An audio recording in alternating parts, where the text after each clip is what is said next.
The honourable member from Thornhill. It's day 2 in the House as the first female finance minister, again, is being publicly humiliated by the fake feminist prime minister.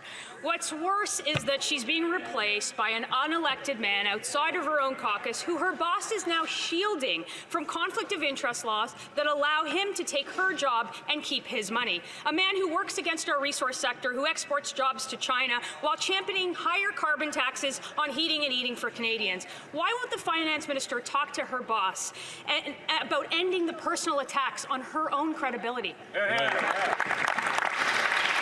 The Honourable Deputy Prime Minister and Minister of Finance. You know, Mr. Speaker, I am so glad to have the chance to talk about feminism, because I know what a feminist government looks like. A feminist government builds the first national system of early learning and childcare in this country.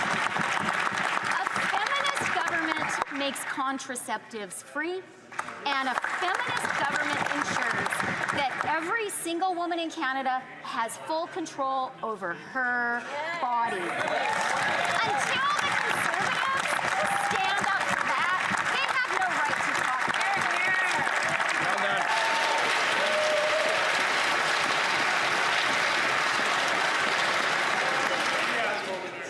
it. The honourable member from Thornhill. Fake feminist prime minister throws his finance minister under the bus with all the other ministers. The real record of this finance minister is record smashing 1 million people visiting a food bank in her province. In Ontario, 1 in 4 Canadians living in poverty. Canadians now spend more in taxes than they do on housing, on food, and on clothes combined. No wonder they're putting the training wheels back on for her. She can tell that to the Prime Minister. The Honourable Deputy Prime Minister and Minister of Finance. Mr. Speaker, I've stood up to Trump, and I have stood up to Putin. Juvenile, playground insults from the wannabe, mega, maple syrup conservatives do not frighten me at all. But what I think is really interesting is that they don't actually want to talk about the economy. And that's because good economic news for Canadians is bad news for them. How pathetic that they put their own partisan interest first.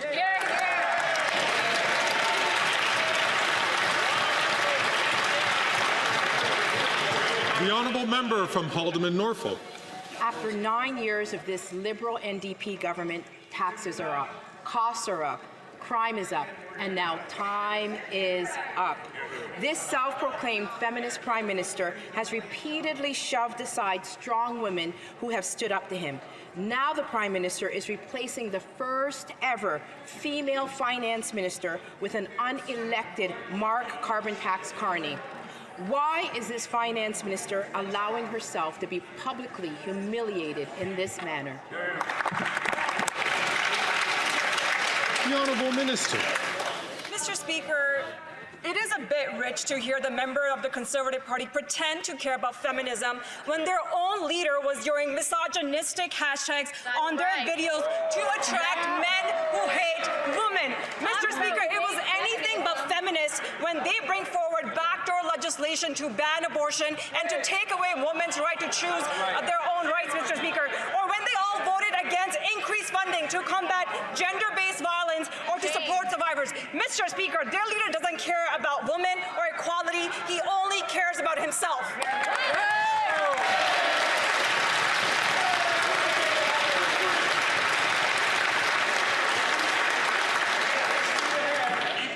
The honourable member from Haldimand Norfolk. Mr. Speaker, it's so sad. They're not even allowing the finance minister to answer because they all... Order! Order! The honourable member from Haldimand Norfolk, from the top, please. From the top?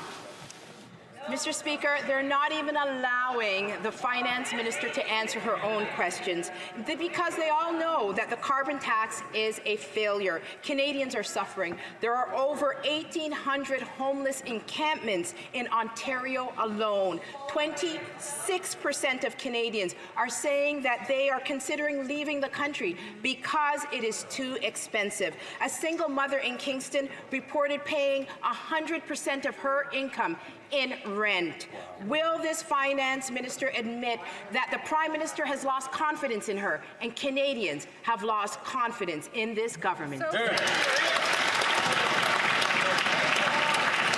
The Honourable Leader of the Government in the House of Commons.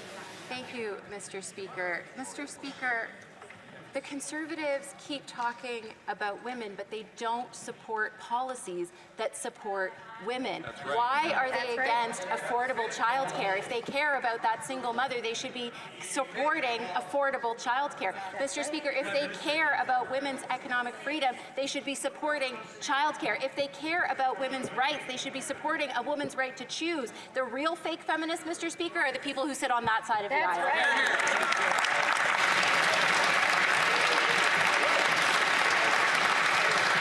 The Honourable Member from Leeds Grenville, Thousand Islands and Rideau Lakes. Well, Speaker, after 9 years of this NDP Liberal government, taxes are up, costs are up, crime is up, and time is up. This Prime Minister's new de facto Finance Minister, Carbon Tax Carney, has massive conflicts of interest, including multiple foreign investment firms.